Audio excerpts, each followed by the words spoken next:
Welcome to our U.S. Briefing Show. Today, we're diving into some exciting and crucial stories.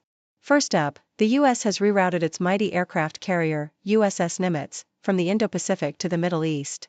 This move is all about supporting Israel amidst rising tensions with Iran, but it's also making Taiwan a bit nervous as regional security gets more complicated. Stay tuned as we explore what this means for global and regional stability. Next, we've got a spicy story from Pakistan caught in the middle of disinformation warfare. Fake videos and social media rumors are swirling around Iran and Israel conflicts, with Pakistan trying to stay neutral while dealing with these false claims. It's a game of misinformation, and Pakistan is doing its best to clarify its position while managing its own regional issues, especially with India. Finally, we're celebrating a historic milestone, the 250th anniversary of the Battle of Bunker Hill. This battle was a pivotal moment in American history, showing resilience and fighting spirit that helped shape the nation's fight for independence. It's a reminder of the enduring spirit of resistance that still echoes today. Please continue to watch for more detailed stories and updates. The South China Morning Post reports that the U.S. Navy has rerouted the aircraft carrier USS Nimitz from the Indo-Pacific to the Middle East, marking the fourth such redeployment in less than a year. This strategic shift comes amid escalating tensions between Israel and Iran, with Tehran rejecting U.S. calls for unconditional surrender and warning of irreparable damage if U.S. military intervention occurs. The move has heightened alert in Taiwan, which relies heavily on U.S. military presence to deter Beijing, especially as China conducts its first dual-carrier exercise and prepares to commission its newest carrier, the Fujian. Analysts suggest that these redeployments reflect the U.S.'s struggle to balance immediate regional conflicts with long-term strategic interests in the Indo-Pacific, amid concerns over China's expanding naval capabilities and the stability of the Second Island chain, a critical U.S. defense perimeter.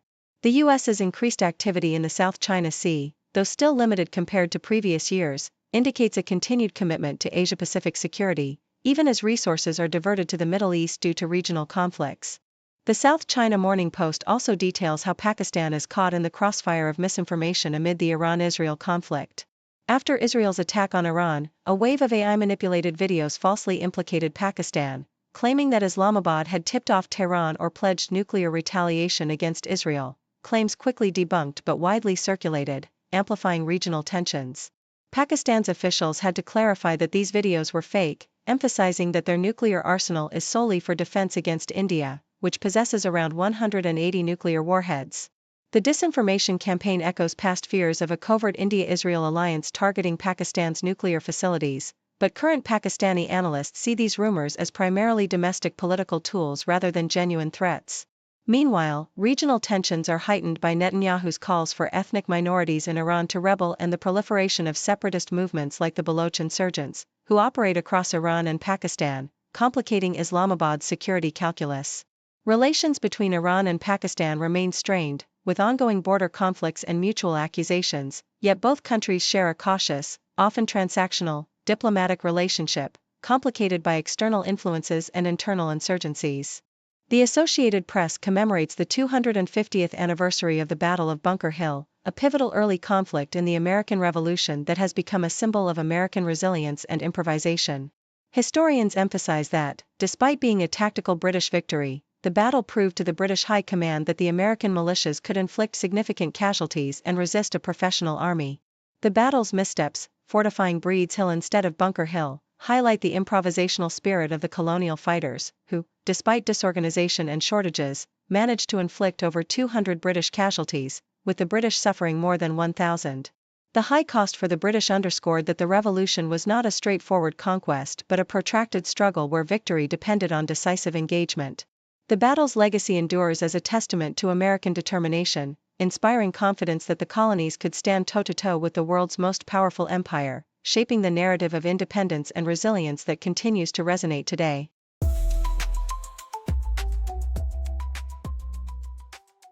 The Australian Broadcasting Corporation provides a vivid account of the escalating tensions surrounding Iran's nuclear ambitions, with former President Donald Trump publicly dismissing the consensus of the U.S. intelligence community.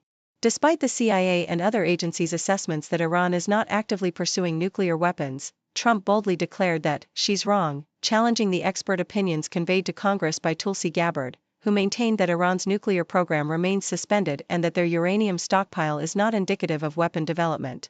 This divergence underscores the deep political divide in the U.S. regarding Iran, with Trump's stance resonating strongly among his MAGA supporters, many of whom view Iran's nuclear threat through a lens of skepticism or outright denial rooted in past intelligence failures, such as the false WMD claims about Iraq. Meanwhile, influential figures like Senator Lindsey Graham advocate for a more aggressive approach, urging Trump to support Israel's efforts to eliminate Iran's nuclear capabilities, raising questions about the potential for military intervention and the future of U.S.-Iran relations. The Associated Press vividly captures the recent surge of American civil activism in response to the federal government's intensified immigration enforcement under Trump's administration. Ordinary Americans, many witnessing immigration raids for the first time, have been galvanized into action, rushing to record and protest the sudden, often dramatic arrests in their communities. From bustling restaurants to gyms and workplaces, federal agents have conducted raids that have sparked impromptu demonstrations, with neighbors and bystanders confronting masked agents and demanding they leave. These scenes of resistance, such as the crowd outside a San Diego restaurant or the protests outside ICE offices in Spokane, highlight a growing public awareness and emotional engagement with immigration issues. The crackdown, driven by policies that limit local cooperation with federal immigration authorities, has not only disrupted immigrant families but also stirred widespread community protests, reflecting a nation divided and increasingly vocal about immigration enforcement practices. The Associated Press also covers the ongoing criminal trial of Sean "Diddy" Combs, highlighting a week of intense courtroom proceedings that include the display of secretly recorded videos depicting drug-fueled sexual activities.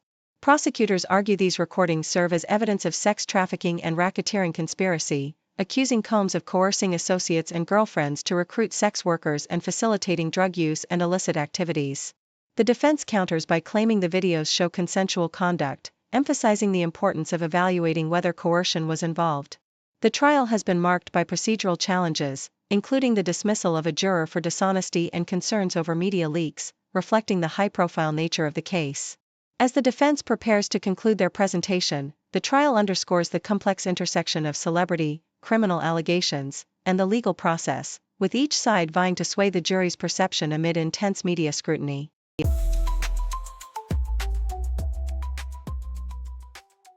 Nikkei Asia reports a pivotal legal victory for Harvard University as a federal judge in Boston, Judge Allison Burroughs, temporarily blocks the Trump administration's efforts to prevent the institution from hosting international students.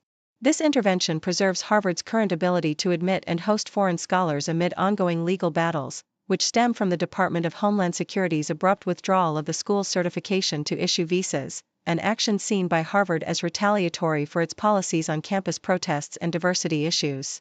The case has generated widespread concern among international students, some of whom face uncertainty about their educational futures, especially as the Trump administration also issued a proclamation aimed at barring foreign students from entering the U.S. to study at Harvard. Despite these setbacks, Harvard remains hopeful, preparing contingency plans while the legal process unfolds, amid a backdrop of political tensions and accusations of retaliation. Stories from students like Huang, who faced visa delays after Harvard stepped in with a scholarship, underscore the human impact of these policies, revealing a landscape fraught with fear, frustration, and resilience in the face of administrative and legal upheavals. Meanwhile, Nikkei Asia highlights a strategic shift in U.S. defense policy in the Asia-Pacific, with the Pentagon advocating for regional allies to match Europe's 5% GDP defense spending target. This call comes amidst rising concerns over China's military expansion and North Korea's nuclear threats, emphasizing the need for the U.S. allies in Asia to significantly ramp up their military investments. The Pentagon spokesperson points out that European allies are setting a new standard for global defense commitments, urging Asian nations to follow suit to ensure regional stability. Notably, Japan has expressed frustration over U.S. demands, such as the proposed 3.5% of GDP for defense, leading to the cancellation of a scheduled security meeting. The push for increased defense spending reflects a broader strategic aim to counterbalance Chinese and North Korean military advancements, with discussions suggesting that Taiwan and Japan may need to allocate even higher percentages of their GDP to defense to meet these new expectations, signaling a more assertive U.S. approach to regional security challenges. Thank you for tuning in. The content above showcases the latest briefing reports and analytical synopses, thoughtfully curated by the 6Do team. These insights stem from a wide array of reputable media outlets, think tanks, government sources, and specialized experts worldwide. We encourage you to explore these sources for a comprehensive perspective. Keep in mind that while the content may not always align with the official standpoint of 6do Brief, it's not meant to be taken as absolute directives for decision-making. Comprising seasoned media professionals, learned scholars, and accomplished scientists, the 6do team embodies a trailblazing, fully independent media entity. To customize 6do Brief to meet your professional needs, you have the option to subscribe to a diverse array of briefings on our website, 6dobrief.com. Regardless of your location, you can conveniently receive 6do Brief via email.